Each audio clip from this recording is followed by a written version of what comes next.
Singri ngang song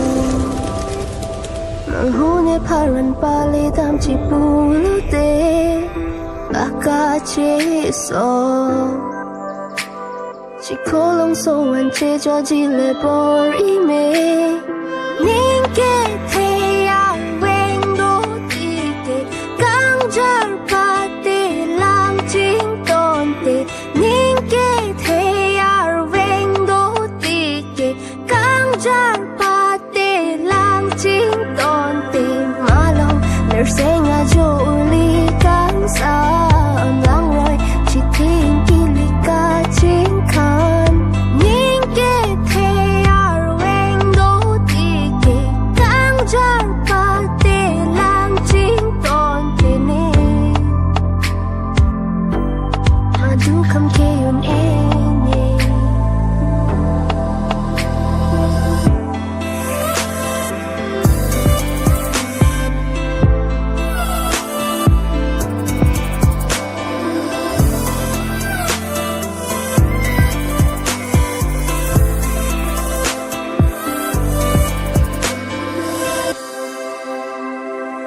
Irbi abolon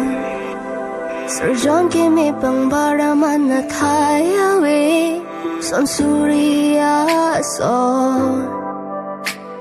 Asay do rep is on a tavar muwe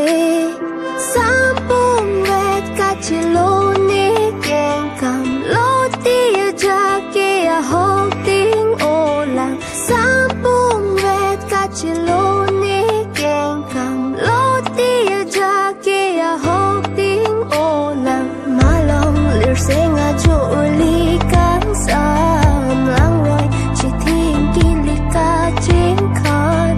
Ning ke te ar weng do ti ke Kang jar pa te lang ching ton te ne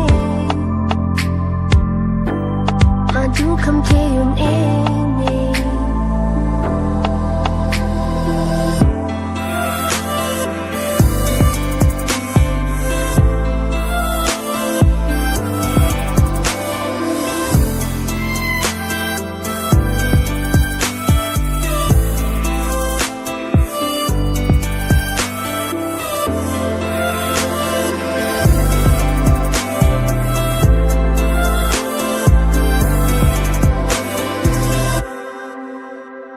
Tapli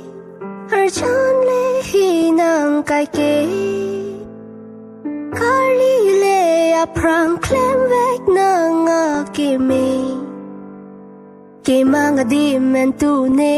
le jabu alam Men jai di de ya te do e tha kranam Ning ke